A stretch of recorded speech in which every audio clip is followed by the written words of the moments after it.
slides.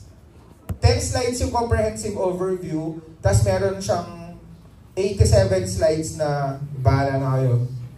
Hindi, sige, i-run down natin. So, nandito ba ako nung dissection nyo last week? O sa kabila yun? Kabila? O sige. Pina-identify ko sa kanila yung mga i-identify natin ngayon. Saan na kayo sa gross? Na-dissect nyo na tong upper X? Nakita nyo na yung mga veins? Tsaka sa axilla? So, alam nyo na silang pangalanan? Hindi pa? O sige. Pero nakita nyo na sila? O sige. Blood supply, upper X. So, ito yung objectives. Identify major arteries, veins, lymphatics. Describe yung kanilang course and understand bakit sila importanteng malaman. Okay. O, ang unang artery, magsisimula sa subclavian vein kasi origin point daw siya. Okay, from the subclavian vein, bababa siya. Subclavian artery. Bababa siya, magiging siya kung ano-anong artery. Take note na yung mga arteries natin, para-pareho lang yan. Galing lang siya sa isang track. Mag-iiba lang yung pangalan niya, depende kung nasan na siya banda. O, tandaan nyo yun ha. Yung artery, isa lang yan. Diretso lang yan hanggang makarating siya sa heart. Kung ano man ang pangalan niya, depende kung nasan na siya banda. So, kapag kakalabas lang niya sa ilalim ng clavicle, di subclavian siya. Kaya nga siya sub, tapos clavian. O, underneath the clavicle. So, it marks the beginning of the upper limbs. Kapag andun ka na, upper limb na yan, subclavian, pag lumabas na siya doon. So, yung mga branches niya, depende kung saan, left or right. So, originating differently on each side. Kapag right siya, galing siya sa brachiocephalic. Kapag left siya, galing siya directly sa arch of the aorta. Tapos mag-branch siya into vertebral, paakyat, thyrocervical for the head and neck, tapos costo-cervical trunk. So, tingnan nyo, yung mga pangalan, same lang kung saan pupunta. Pag pupunta siya sa neck, di thyrocervical. Pag pupunta siya sa ulo, vertebral. Okay, ngayon, meron siyang borders para kapag dumaan siya doon, ang tawag mo na sa kanya, axillary artery. Mamaya, dissect natin. So, our axillary artery, siya yung conduit ng axilla. So, meron siyang 5 branches. Ano yung mga yun? May nag-advance reading? Pero wala. O, ito yung mga branches niya. Mamaya, sabihin natin paano yung maalala. So, subclavian. Tapos magiging axillary artery. Pag mas bumaba pa siya doon, ano lang tawag sa kanya? Brachial. O, kapag mas bumaba pa siya doon, radial. Tapos yung nasa kabilang side, ulnar. Oh, that's it. Tapos, para makapunta siya doon sa mga interdigital spaces, kailangan magka-arc muna siya. Kasi di ba yung kamay natin ganyan? So, let's say, ito yung subclavian vein. Bababa siyang ganon. So, pagkababa niya dito, axilla na to, axillary. Sorry, vein ako ng vein. Subclavian artery, magiging siyang axilla dito, magiging siyang brachial dito, tapos magiging siyang radial. Tapos yung gitna, yun yung mga tinatawag na palmar arches. Kasi nasa hand na siya. Tapos, aakit lang siya pabalik. So, yun na yung, kaya siya arch. So, there are different arches, palmar, superficial, deep, tsaka digital arteries. Mamaya may mga drawing. Okay? O yun. Tapos, pagka yung blood galing sa subclavian artery, nakababa na, nakaikot na siya, syempre, kailangan na niyang bumalik sa heart. Ako yung nag-discuss sa inyo ng blood vessels, di ba?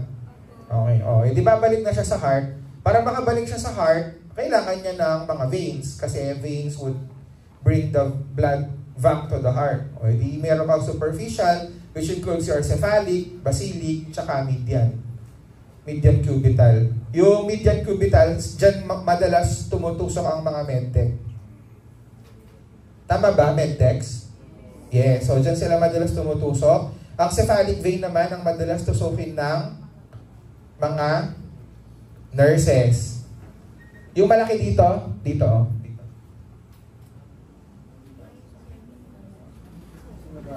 Yung nakikita nyo dito. Minsan pag-board kayo, kuha kayo ng tourniquet, tapos tourniquet nyo to, tapos ganyanin nyo. Tapos magbabulge siya. Cephalic vein yun. Yung sa other side, yung sa basilic vein. So yung basilic vein, ito naman ang madalas na kina-cut down. Search nyo ha, cut down. Basilic vein cut down, search. Anong sakit yung may cafe o lace pad? Ha? Ano? Neurofibromatosis. Or, may iba ba siyang pangalan? Oh, hindi yun ang topic ha. Yun lang yung kape namin. Oh, sige. Sino nang nag-google ng basilic vein cut down?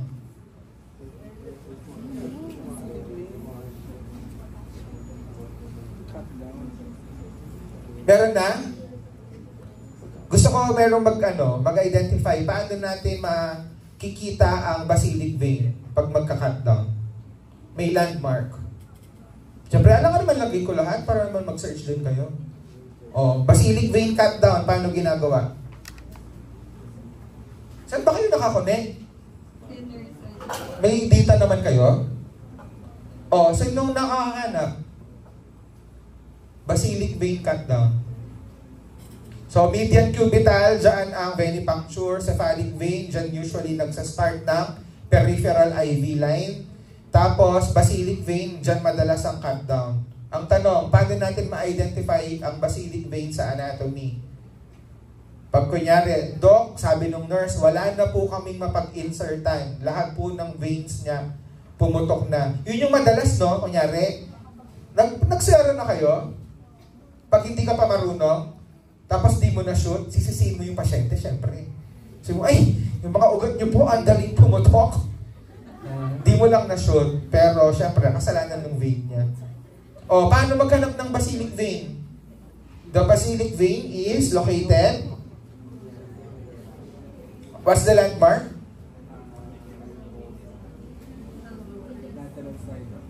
Cut down ang pinapahanap ko, ha?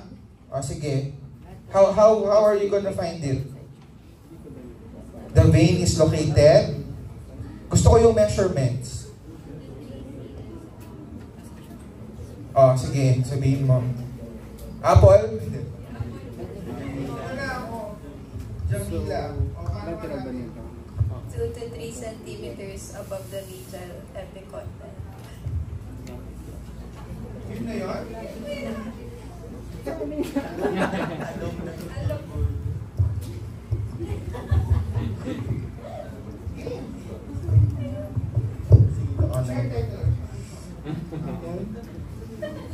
The usual site of cut down is about 2 to 3 centimeters above the medial epicondyle along the medial border of the biceps tendon.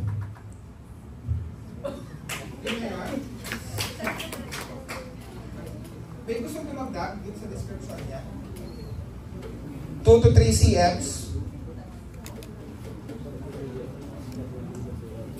O so kunyari, interpret mo yung nabasa mo, alam mo kung saan. Medtech ka? O sige, dito ka. Halika. O, turo mo sa kanila saan banda yun. Sige nga, basahin nyo kung sinong nakabasa. Saan? Di, ang tanong kung saan ka magka-cut down. Kaya nga alamin natin, okay, basa, sino meron? Mga iPad kids na to, ba't ang babagal ng internet nyo? Wala pa rin kahit isa. Ang dami nyo. O, sige, assignment na lang. O, ano nga, wala naman naghahanap. Landmark. Ilang cm away from which way? Which bone? Which bony prominence? Sige, anyone? Sige, upo ka muna. Anybody from this side? Ikaw, Doc. Wala ka na alam? O sige, bala kayo ha. Tanong na lang natin sa exam. O sige, ano na?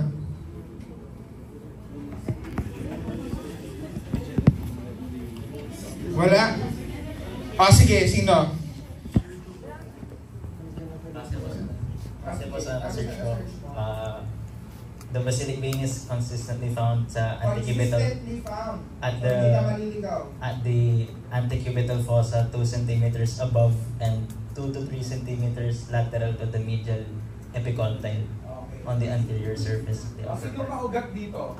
Ang braso. Sino? Vincent. Edsel? Edsel ba ugat yung ano mo?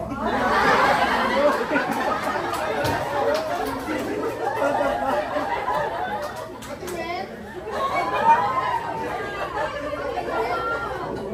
Wala, hindi mo ugat? Sino ba ugat? Video. Si Vince po. Vince, si Vince. O, sige patingin. So, ang landmarks na kailangan hanapin ay ang hindi muna, medial epicondyle muna. Basa, Doc. Saan ang medial epicondyle mo? 2 centimeters above, tapos 2 to 3 centimeters So, medial lateral epicondyle, to the okay. medial epicondyle. Ayun no, yung bony prominence na. Tapos, 2 to 3 cm. Medial. Lateral po sa medial So, epicondyle. ito yung medial epicondyle mo. Lateral. Tapos, Tapos 2 centimeters above. about. Hindi ba?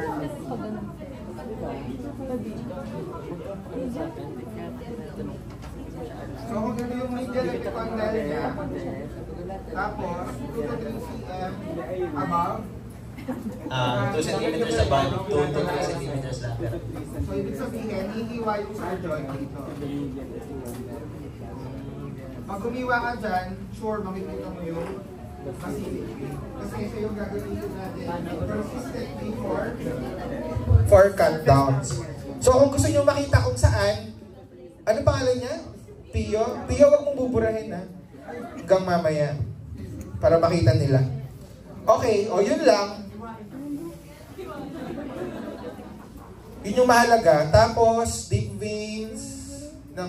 Deep veins daw usually, they just accompany yung mga arteries.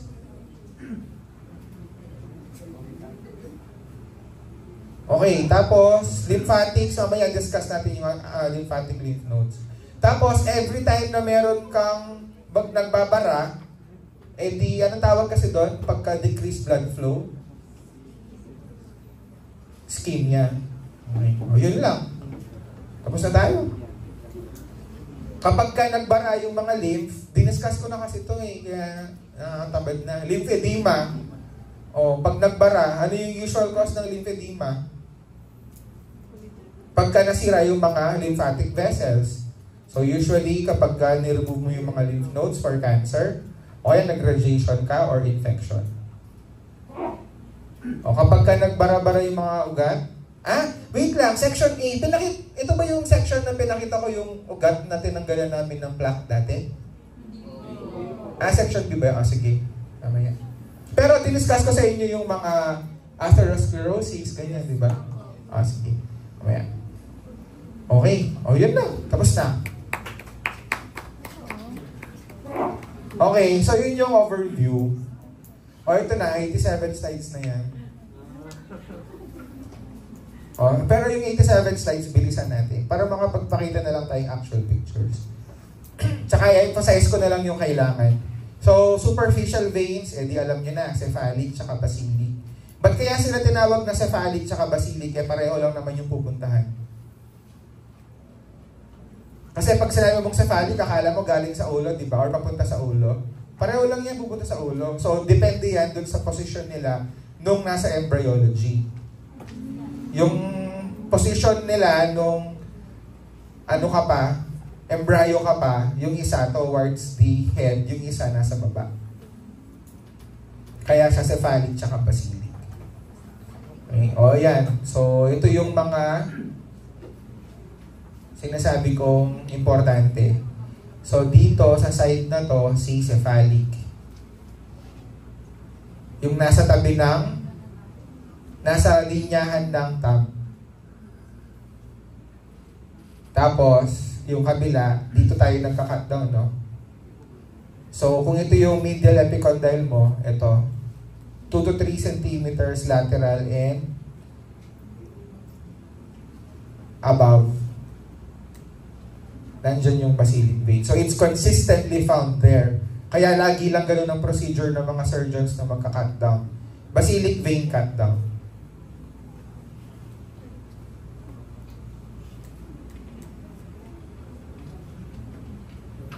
Okay, tapos dito tumutusok yung mga medtech. Median cubital vein. Yan. So ang tatanong ko sa exam, sino ang unang nakakapunta sa axillary vein? Si cephalic ba o si basilic? Hanapin nyo, ha? Okay. So, yung mga yan, na-describe na natin yan. Kung ano yung sinabi ng mahabang paragraph na yan, yun din yung sinabi natin kanina. Okay? O, basilic vein, ascends na subcutaneous, boring. Basta alam nyo na kung saan siya. Nasa kabila. Yung isa, nasa tabi ng thumb, cephalic. Okay? O, median antebrachial vein. Highly variable. Kasi minsan nagdi-divide pa siya into median basilic, median cephalic. Okay? So yung mga superficial. Kapag ka mga deep veins, usually, kung ano yung mga major arteries, yun din sila. So kung ano yung mga veins, yung mga arteries na didiscuss natin mamaya, pag major artery siya, expect mo meron siyang major vein na kasama. So, deep veins na yung mga yun. Tapos, lymphatics. So, magugulat kayo, napakadaming lymphatics talaga. Hindi lang nabibigyan ng emphasis kasi madalas dinidiscuss sa buhay ay yung mga arteries and veins lang. Hanggang hindi magkasakit, hindi papansinin yung mga lymph nodes na yan. So, what are the lymph nodes of the upper extremities? Ayan, pinagbobold ko na. Apical, axillary, deltopectoral. Di ko naman papa-enumerate sa inyo. Tatanong ko lang ano yung clinical important. Okay, so sa veins, yun lang. Superficial, nabanggit na natin yung dalawa. Tatlo pati yung median cubital sa gitna na nagko-connect sa dalawa. So ito, ino-connect niya. Diyan yung madalas na benefaction. Deep veins, may kasamang major artery. O, tapos lymphatic vessels, susundan lang nila yung mga veins. Okay? That's it for the veins. O, axillary artery na tayo. Axillary artery, saan siya magsisimula? Di ba sabi ko sa inyo, para-pareho lang yung pangalan, para-pareho lang yung structure. Isang mahaba lang siya na artery, magbabago lang yung pangalan, depende kung nasan ka na banda. So, from the subclavian artery, kapag dumaan ka na sa lateral border ng first rib, axillary artery na yon. Paano ba natin yung di-describe? Ito. Subclavian, di ba? Ito. Underneath the... Ito. Underneath the clavicle, subclavian siya. Pagka lumampas na siya dun sa area ng first rib, so lateral to it, so ibig sabihin itong part na to ay axillary artery. But it's the same vessel. Nagbago lang yung pangalan, depende kung nasan ka na banda. So ang tatanong natin sa inyo sa anatomy, kapag ka nasa ang part ka na, para masabi mong ito, axillary artery na. So, yun yung importante dyan. Ayan, lateral border ng first rib. Oh, ito yung first rib. Ito yung lateral border niya. Oh, axillary artery na yan. At yung axillary artery ay mayroong parts. So, depende again dun sa isang marker. Anong marker yon? Anatomical marker. Ano kayang marker yun? Ayun no, may nakikita lang kayo. 1, 2, 3. Si rep?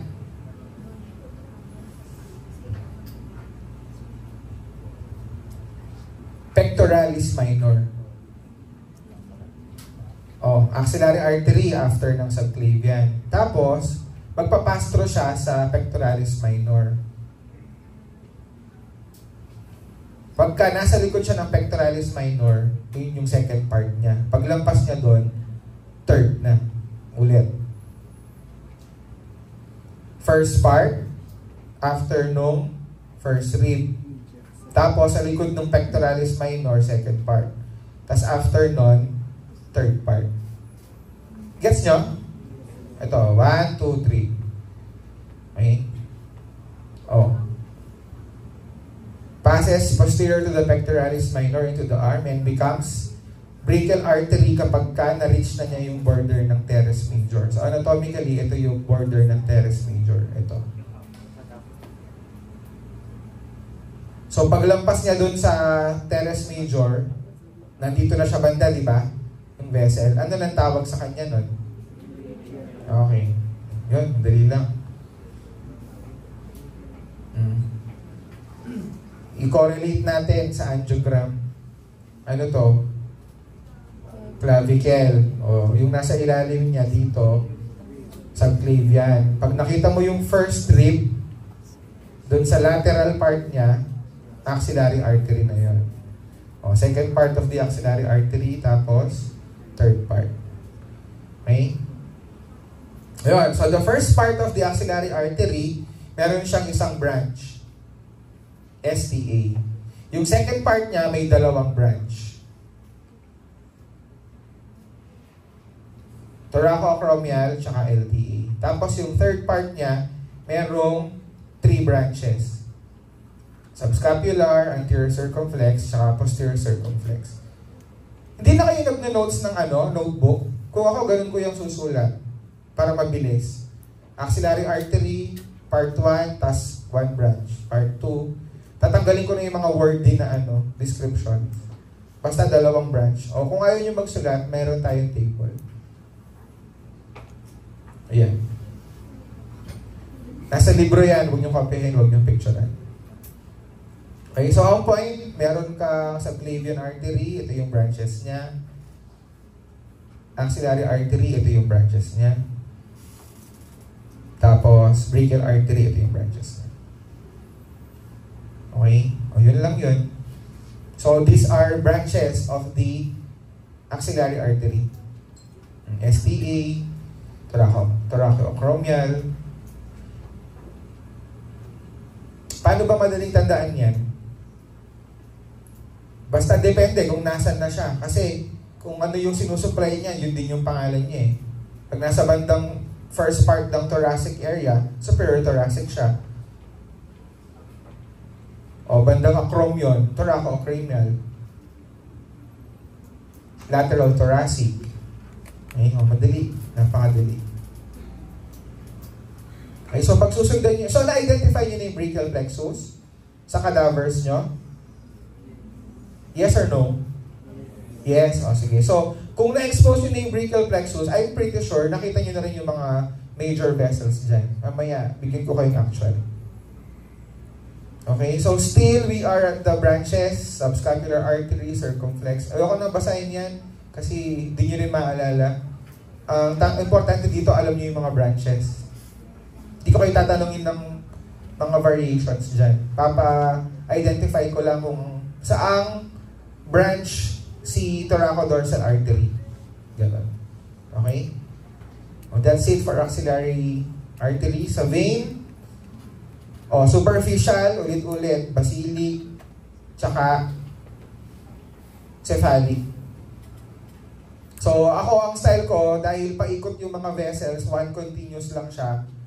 Pagka axillary vein, pabalik ko siyang inaaral, pabalik sa heart. So, mag-start ako sa superficial, kaya una kong binanggit sa inyo yung mga cephalic, basilic, tapos going to the deeper, larger veins na meron namang kasamang arteries. Okay, yun. So, ang tanong ko kanina, sino ang unang makaka-reach kay axillary vein? Tingnan yung drawing.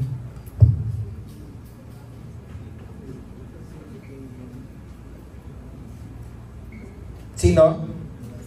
Oh, di gets nyo na ngayon bakit yung isa mas mataas towards the head, tapos yung isa nasa baba, nasa base. So, cephalic vein, towards the edge siya ng axillary vein magkoconnect. Ito, dun pa lang siya magkoconnect. Whereas yung basilic vein, dito lang siya. So, kung ito yung landmark na tinuro natin kay Pio kanina, ito rin yung ginagamit mo kung gusto mo maglagay ng CVP. Di ba ang sinabi ko kanina, cut down? What if you want to make a CVP? Anybody, anong ibig sabihin ng CVP? Pang-measure ng CVP. Ano ba yung CVP? Ha? Louder? Central venous pressure. So, kailangan umabot sa central circulation. So, kung pipili ka, anong vein ang gagamitin mo to put a catheter para umabot sa central venous circulation, ano pipiliin mo? Basilic o cephalic? Basilic. Because the basilic vein has a direct access going to ano to? Yes, axillary vein, and then eventually sa mga ano na siya banda dito? Yun o, subclavian. And yung subclavian mo, saan siya uuwi? Pabalik sa heart. Ano to? Ano to? Ito. Yung papasok dito, papasok sa may right atrium. Okay. So, sa IJs muna, tapos sa vena cava. So, kapag dumaan ka sa basilic vein, yung catheter nung pang CVP mo, kaya niyang umabot hanggang central. Kaya sa central venous pressure. Okay?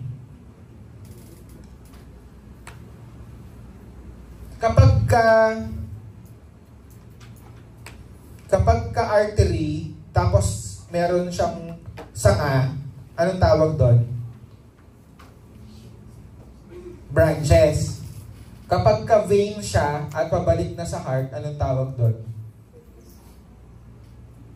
Yan o. Okay? So, yung tributaries ng veins, correspond sila sa branches ng arteries.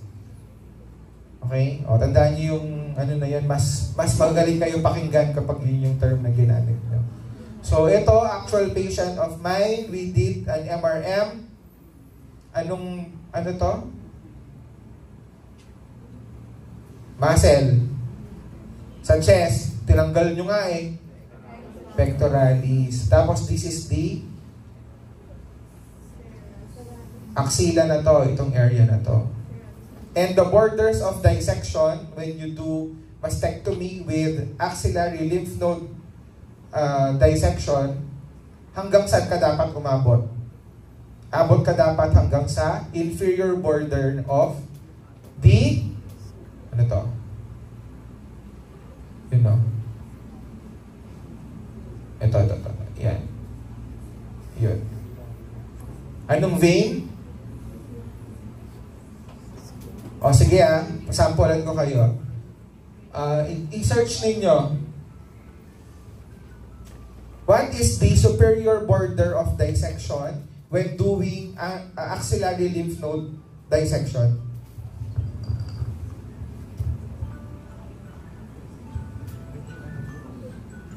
What is the superior border of dissection when doing axillary lymph node dissection? Pag tinagalog mo yung tanong, hanggang saan ako dapat umabot sa pagdadissect ko kung magdadissect ako ng axillary lymph nodes? Anong sagot? Axillary vein. Big sabihin, ganun ka-importante yung basic knowledge ko kung gusto kong maging surgeon, maging magaling na doktor. Kasi dapat, yung dissection ko sa axilla, pag kinuha ko lahat ng lymph nodes dyan, aabot lang ako sa inferior border of the axillary vein. See? It's a first year knowledge na dadalhin mo hanggang maging surgeon ka. So hanggang dyan lang ako pwede kumabot. Pag lumampas ako beyond that, then I might be doing more harm than good. Gets? So ayan, actual axillary artery. Hanggang dyan lang ako nagda-dissect when I do modified radical mastectomy. Okay. Speaking of axillary lymph nodes sa mastectomy, when we do lymph nodes, dahil let's say involved na yung mga cancer, involved na sa cancer yung mga lymph nodes. O, yan. Meron daw triangle. Diyan natin imagine na nakalagay yung mga lymph nodes natin. Madali lang yan. Pag nandito banda, anong muscle yung banda dito? Pectoralis. Eh di pectoral. O anong bone to? O eh di humeral. Anong buto tong nasa likod? O eh di subscapular. O ano yung nasa gitna? Eh di central. Yung nasa taas, yung dulo, yung tuktok ng pyramid. Apex. Eh di apical. O madali.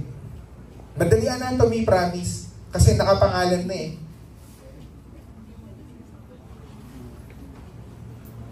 Oh, sulat nyo na lang. Pag pectoral, 3 to 5 nodes. Pagka subscapular, 6 to 7. Humeral, 4 to 6. Di mahalaga kung ilan. Basta alam nyo kung ano yung mga lymph nodes. So, ulitin natin yung ating lymph nodes. Tapos, ito yung mga illustration niya. So, you have pectoral, dito banda, sa pectoralis. Meron kang nakataas yung kamay niya eh, kaya nasa taas yung humerus. So, dito sa side na to, ilalim ng scapula, edi subscapular. Yung mga nasa gitna, central. Tapos yung nasa apex ng triangle, apical. Yun lang yung mahalaga dyan. Axillary lymph nodes. Doc, nung nagda-dissect kami sa, sabi mo, lymph nodes level 1, 2, 3. Iba yon, surgical anatomy kasi yon. Pagka nasa surgery na kayo, saan, anong year yon? Second year? O third year? Meron na yata second year. Kapag pumasa na kayo ng gross anatomy at surgery yung surgery subject nyo, babalik at babalik siya sa anatomy. Pero ang kanyang topic ay surgical anatomy. Hindi na siya gross anatomy. So, sa kanya na alamin ano yung levels 1, 2, 3. Pero sige na nga sabihin ko na, ang levels 1, 2, 3 ay nakadepende pa rin sa anong landmark. Pectoralis minor. Kapag lateral to the pectoralis minor is level 1. Kapag posterior to it, it's level 2. And after it, it's level 3. Same lang. So, which of the following are level 1? Hindi yung mga pectoral. Which of the following are level 2? Hindi yung mga nasa likod ng pectoralis minor. But that's surgical anatomy. Saka na yun. So, ngayon, ito muna. Okay? Madali. Very easy. Which of the following lymph nodes are not, or which of the following lymph nodes belong to the axillary lymph nodes? Tapos maglalagay lang ako ng kung ano-ano pangalan dyan. Hindi kung wala yung dito, yun yung sagot. Okay? Very easy. Ang pectoral, humerus, kung hindi nakataas yung kamay, kung ganyan yung orientation niya. Pero kung nakataas yung kamay niya, hindi nasa taas yung humerus. Central, tas apical. Yung nasa likod, subscapular. Okay, yun lang.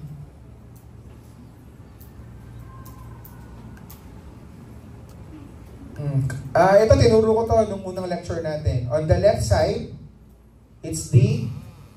Okay, alam nyo na yan.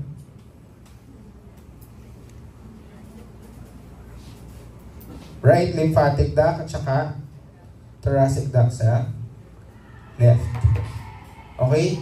Ito, in-emphasize ko din sa inyo anong ibig sabihin ng anastomosis, di ba? Pag nag-join sila together, yan. Sa scapula, kasi yung scapula kakaiba yung anatomy niya eh. Flat bone siya. Tapos, yung anatomy niya kailangan maikutan para magkaroon ng supply. So, kailangan may anastomosis. Dorsal, suprascapular, tsaka subscapular. O, yun yun. Dorsal, sa likod. Supra, tsaka subscapular.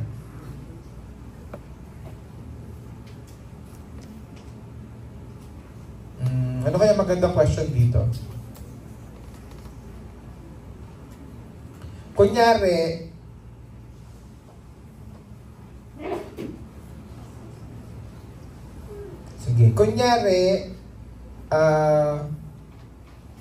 may na-injure na patient. Tapos, tinali mo yung axillary artery. Itong nasa example, nilaygate mo siya. Yan, nilaygate mo siya. Meron bang circulation pababa? Kung dito mo siya itali. Tingnan nyo, may bababa dito, oh. Iikot siya. Pababa. Meron na wala? Meron. Kung itali mo siya dito, dito mo siya itali. Wala na. Wala na. So, importante, alam mo hanggang saan yung mga anastomosis mo para alam mo kung saan ka pwedeng mag-ligate tsaka hindi. Gets? Okay. Pero, alam nyo, in acute cases, hindi rin nabubuhay yung limb eh.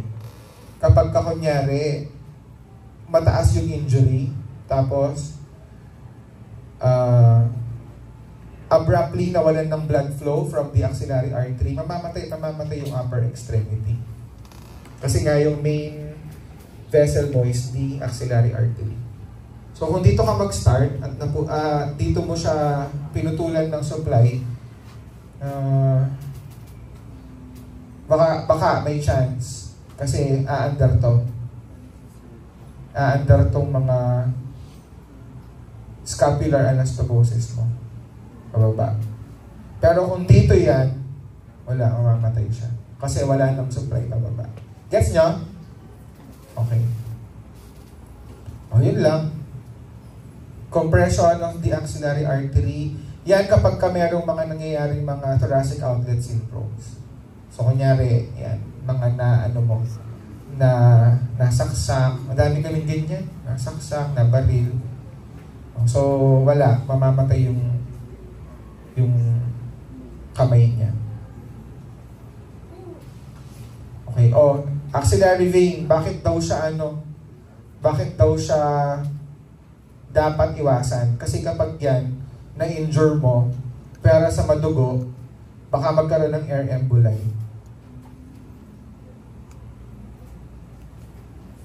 Pag nagkaroon ng air emboli, saan na siya didiretso? Sa heart. Madens na siya sa table.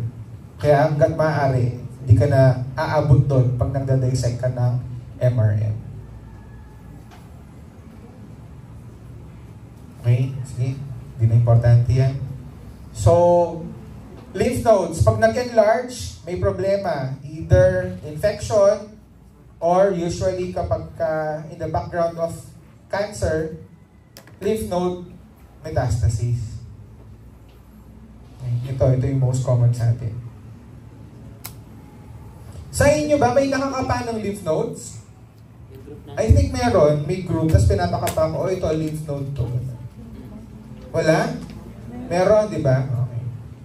Sige. O, yan. So, this is an example of an actual breast removed from mastectomy. So, ito yung breast. Ito yung breast tissue sa likod. Nipple areola complex. Ano to? Ano tong part na to? Ha? Axillary lymph nodes. Galing sa anong part ng breast ang pumupunta sa kilikili?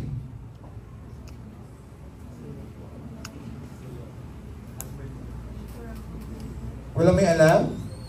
Part ng breast na pumupunta sa kilikili.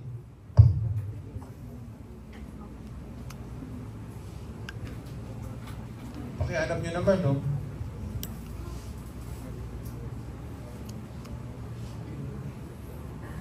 breast part na nasa kilikili.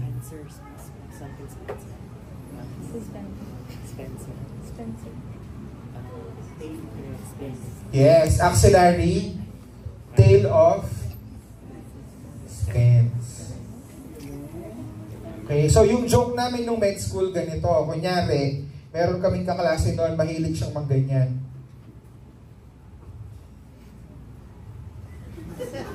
Mahilig siyang mangganon. Tapos, nung nalaman namin yun, sabi namin, oh, huwag mong gagawin yun lalo na sa mga babae.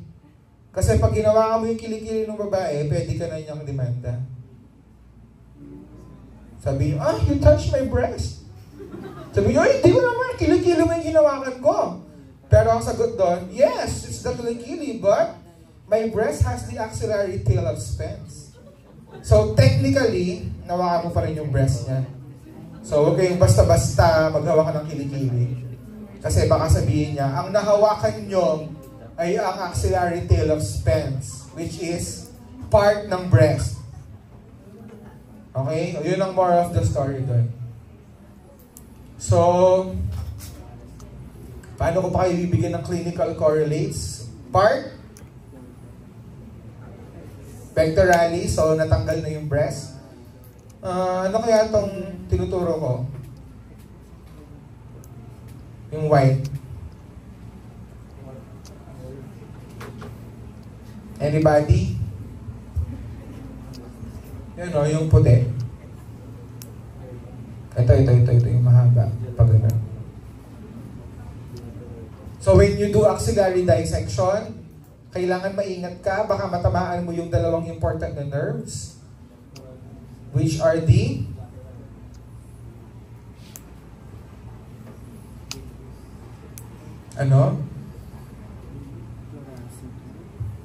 long thoracic and thoracodorsal.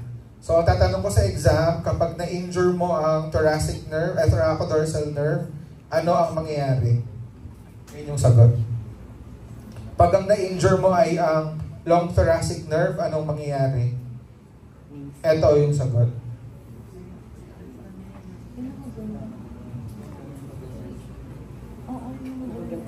Can somebody Google anong itsura ng winged scapula? Debilitating yan, ha? Kung pasyente nyo, ma-injure nyo yan, debilitating. Ano bang itsura ng winged scapula?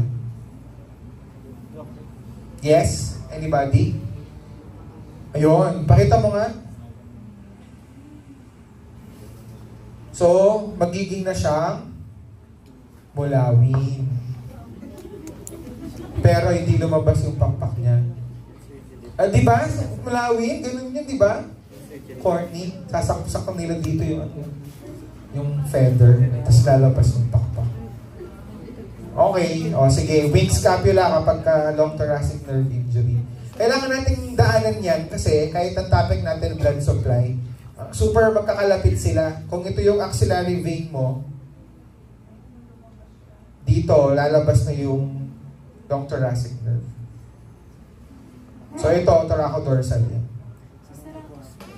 Yung innervation.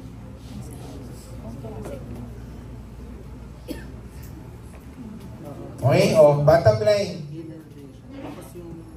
Pyramidal shape, nandun yung mga mga lymph nodes natin. Ano kasi yung mga lymph nodes?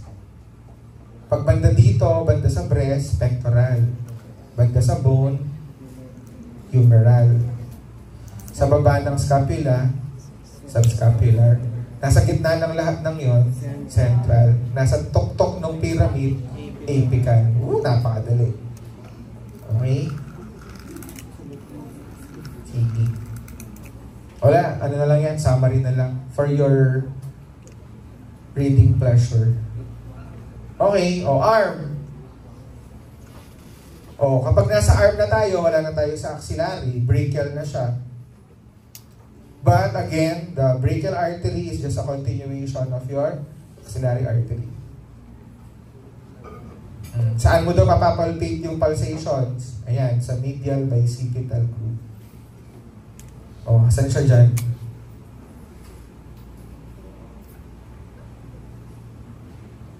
Dito. Ano pa ba siya dito? Kailan siya magsa-start? Ano kasing border yung hangganan ng axillary artery? Ha? Muscle? Hindi. Di ba yung axillary artery may 3 parts? 1, 2, 3. Kailan matatapos yung third part niya? Ha? Anong border niya para masabi mong, ito, brachial na? Teres? May major, minor? Minor. Sige, lagi ko yung choices. Baka may pumili. Teres minor. Bala. Uy, meron akong ganong question. Pinalitan ko lang yung conniventes. No? Vena concomitantes. Ano kasi? Yung mga choices? Buisit ako no? Kainis. Nakuha niyo ba yun? Basta, in-emphasize ko yun, ha? Anong muscle yung nagtita-dissect para sabihin mong axillary artery, brachial artery na? Sige, bahala kayo. Minor, major, major. Sige. So, nasa arm na tayo, ha? Yan, magkakaroon lang siya ng branches kasi nga artery siya. Alam nga naman, enumerate natin yan, hindi ko lang tatanong yun. Tatanong ko lang kapag artery ka na, pag nasa arm ka na, ano na siya? Hindi brachial. Promise, madali yung tanong. Kasi wala akong matatanong dito na kakaiba, pero lang yung mga clinical correlates. Kasi the anatomy will not change. Nung panahon ni Da Vinci, ganyan na yan. Paano natin di-discuss? Profunda, deep artery. Yun lang yung kailangan nyo malaman sa slide na yan.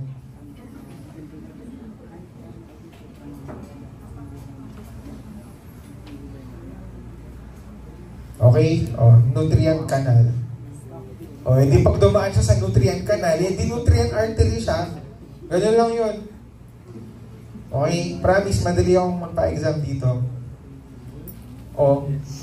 Itandaan nyo lang kung anong branches na tayo. Kung kunyari, brachial artery, ano yung mga branches niya? So yan, yung mga nabanggit na yan. Profunda, nutrient, ulnar collateral. That's it. Veins.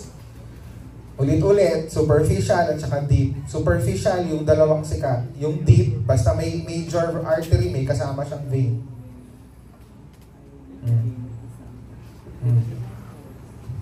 Cephalic, basilic. Deep. Brachial artery, di may brachial vein. Axillary artery, di may axillary vein. Ganun lang.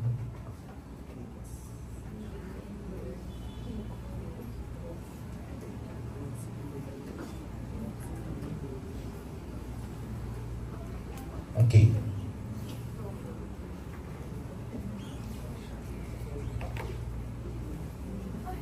Kung daw may nagbi-bleed, saan mo daw papastop? Diyan mo daw pipindutin. Saan kasi napapalpate yung brachial artery? Napalpate ko yung kay Pio kanina. Anong groove? Okay. Yan yun. Diyan nyo daw i-compress. Siyempre, tatanong natin yun.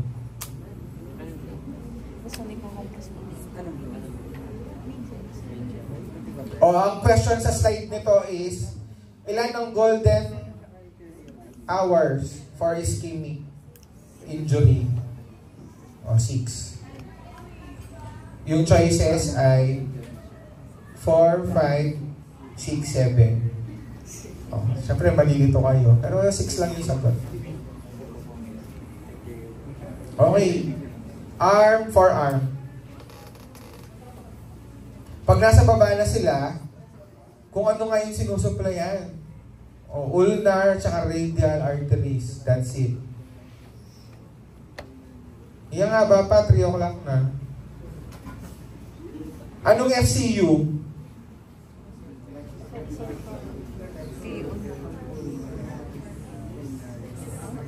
Flexor, carpi ulnaris. O, nandun daw yung ulnar artery.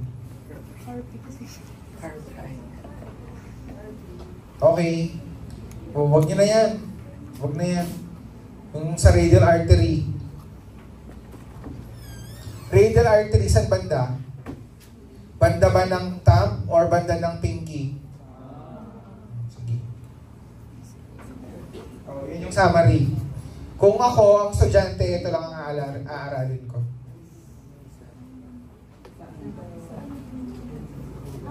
O, huwag nyo ng screenshot. Nasa more siya.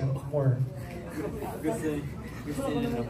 O, na-discuss na natin to. Pag may artery, at deep artery siya, meron din siyang vein. O, edi may brachial, merong radial, may ulnar. Tapos yung parang paikot niya dito, yun din, superficial palmar veins. Dito tayo nagsaswero sa cephalic. Okay, alam niyo na yan. Deep interosseous, ang ibig lang sabihin, nasa mga bones na.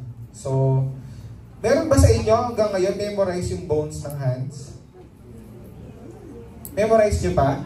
May mnemonic yan, di ba? Alam nyo?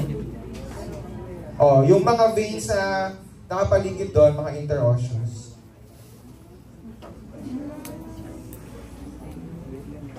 Okay, huwag na yan. Huwag na yan. Okay, merong tanong dito sa mga nurses. Nurses, sino yung isang nurse? Sino? Rachel? Rachel, paano ako? Alika, pulsuhan mo ako. Sige na. O sige, kahit sino. O sige, pakita mo sa kanila paano mo siya pinupulsuhan. Anong ginamit mo? Anong ginamit mong daliri? At saka, which part of your fingers? Anong toes? Ba't nakarinig ako ng toes? O yung wait lang po, pulsuhan ko kayo Ba't may nagtutoes? So, ang gagamitin nyo ay ang pads ng... Na-distract ako sa toes. Sino kaya nagpupulso ng toes? Ano? Hindi, ang sagot dyan, bakit sila? Ang tanong dyan, bakit sila? Eh, dito yung sagot. Kasi ang top natin ay... Oh, yun ang sagot dyan. Okay, so use your, Okay? Sige. Oh, last.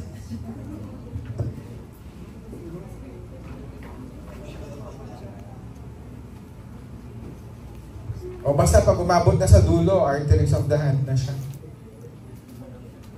Ang importante sa akin dyan yung mga arches. You have your deep palmar arch, superficial palmar arch, at saka yan, yung mga arches. Basta may nakita yung arch, yun na yung sa kamay. Kasi mag-aano na yan gaganon na siya. Okay, so arches ang mahalaga pag nasa dulo na tayo. Okay, yun lang. Arches.